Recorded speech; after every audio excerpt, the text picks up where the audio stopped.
செய்தி ஒன்றோடு உங்களை இணைத்துக் கொள்கிறோம். இஸ்ரேல் மற்றும் பலஸ்தீனம் தொடர்பான பிரச்சனைகளை பேசுகின்ற போது நாங்கள் அடிக்கடி இலங்கையில் இஸ்ரேலியர்களினுடைய சில கேவலமான நடவடிக்கைகள் தொடர்பில் அவ்வப்போது சில வெளிக்கொணர்வுகளை முன்வைத்திருக்கிறோம் என்பது எங்களுடைய அலைவரிசையில் தொடர்ந்து பயணிப்பவர்களுக்கு நன்கு தெரியும். இன்று நாங்கள் கொண்டு வரக்கூடிய இந்த விடயமும் அப்படிப்பட்ட மிக முக்கியமான ஒரு விடயம்தான். இந்த சம்பவம் இடம்பெற்றது 22ஆம் திகதி. ஆனால் இந்த சம்பவம் வெளிக்கொண்டு வரப்பட்டது இப்போது புதிதாக. சில விடயத்திற்கு வருவோம். இலங்கையினுடைய நிட்டம்புவ பகுதியைச் சேர்ந்த 22 வயது மதிக்கத்தக்க ஒரு முஸ்லிம் இளைஞன் இப்போது பயங்கரவாத குற்றத்தடுப்பு பிரிவிலே கைது செய்யப்பட்டு தடுத்து வைக்கப்பட்டிருக்கிறார் இந்த புனித ரமதான் கால பகுதியிலே. என்ன நடந்தது? டிஐடி என்பது உங்களுக்கு தெரியும், இலங்கையிலே பயங்கரவாதத்தை தடுக்கக்கூடிய பிரிவின் கீழ் வருகின்ற ஒரு விசேட போலீஸ் பிரிவு. அது ஒரு தனி அழகு, தனிப்பு விடயம். பொதுவாக சரி, விடயத்திற்கு வருவோமே, அதனை நடுவில் நாங்கள் பார்க்கலாம். டிஐடி என்றால் என்ன, அது என்ன விடயத்திற்காக பயன்படுத்தப்படுகிறது என்று. நடந்திருக்கக்கூடிய விடயமோ, அதாவது கொழும்பில் இருக்கக்கூடிய மிக பிரபலமான ஒரு தனியார் பல்பொருள் அங்காடி என்று சொல்லலாம். அதில் தொழில் புரிந்து வந்திருக்கிறார் இந்த இளைஞர். சமீபத்திலே இடம்பெற்ற ஒரு நிகழ்வு, அதாவது இஸ்ரேலிலே மக்கள் பலஸ்தீனர்கள் கொல்லப்படுகின்ற போது இஸ்ரேலால் அதற்கு எதிராக உணர்வுகள் எங்கள் எல்லோருக்குமே இருக்கிறது. அதன் அடிப்படையில் ஒரு ஆங்கிலத்தில் சொல்வதென்றால் ஸ்டிக்கர், அதிலே இஸ்ரேலை விமர்சித்து ஒரு பலஸ்தீனுக்கு ஆதரவான ஒரு ஸ்டிக்கரை அவர் அந்த பல்பொருள் அங்காடியின் ஒரு பகுதியிலே ஒரு இடத்திலே அதனை பிரசுரித்து விட்டார். இதுதான் அவர் செய்த ஒரு வேலை.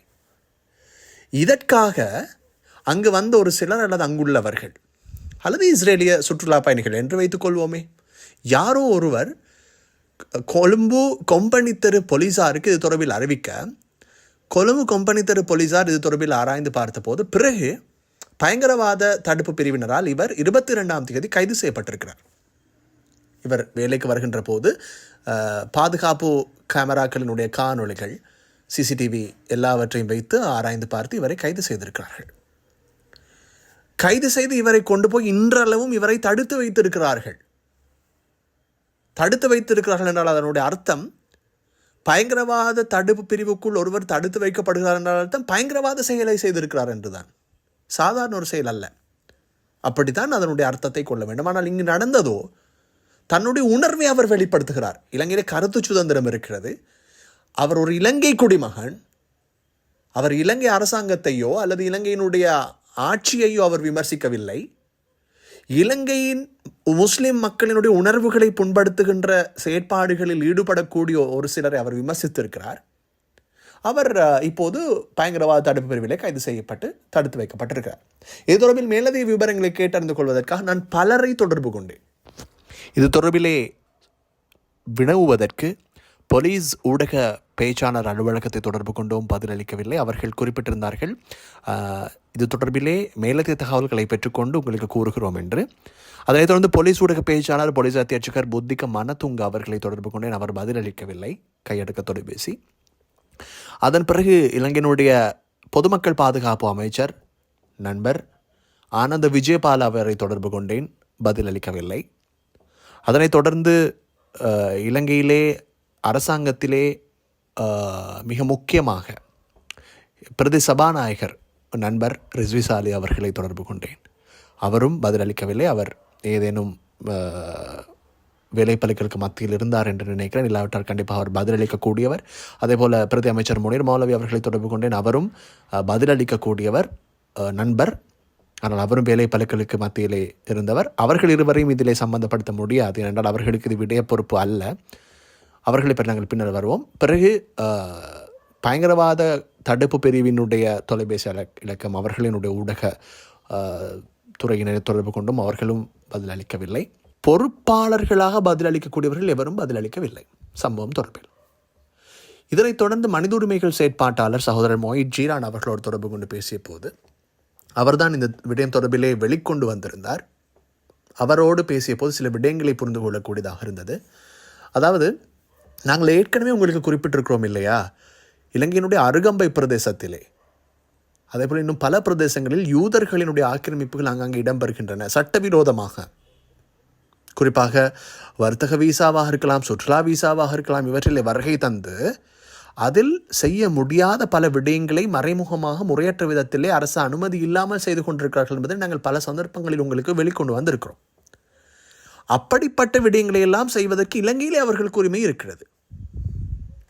ஆனால் இலங்கையரான ஒருவர் இவைகளை செய்கின்ற, குழந்தைகளை கொள்கின்ற ஒருவரை ஏன் கொள்கிறீர்கள் என்று கேட்பதற்கு அல்லது அவர்களுக்கு எதிர்ப்பு தெரிவித்து தன்னுடைய பேச்சுரிமையினை, கருத்து சுதந்திரத்தினை, அவர் இலங்கையின் பாதுகாப்புக்கு எந்த அச்சுறுத்தலையும் செய்யவில்லை.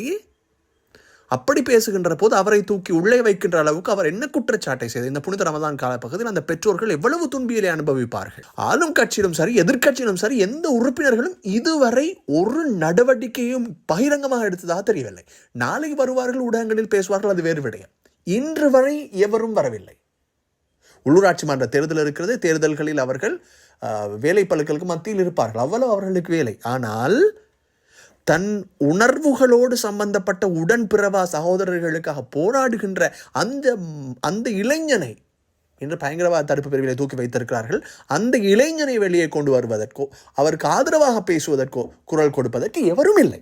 யூதர்களுக்கு காணிகளை கொடுத்தவர்கள் யார் என்று தேடி பார்த்தால் வெட்கமாக இருக்கிறது. அப்படிப்பட்ட விடயங்கள் எல்லாம் இருக்கிறது. அவைகள் பற்றி நாங்கள் விரிவாக ஆலோசிக்கலாம், பேசலாம். எனக்கு என்ன கவலை என்றால், முஸ்லிம்கள் என்ற பெயரில் இருக்கும் பலர், பலஸ்தீனர்களுக்காக கண்ணீர் வடிக்கின்ற பலர் உண்மையில் வேதனைப்படுகின்ற சம்பவங்கள் இவைகள். ஆகவே அன்பான நேயர்களே, இலங்கை அரசாங்கம் உடனடியாக பொருத்தமற்ற விதத்தில் ஒருவர் கைது செய்யப்பட்டு தடுத்து வைக்கப்படுவாராக இருந்தால், உண்மையிலே அது தேசிய பாதுகாப்புக்கு அச்சுறுத்தலாக இருந்தால் அது சட்ட ரீதியாக அணுகப்படுவதில் எந்த தவறும் கிடையாது.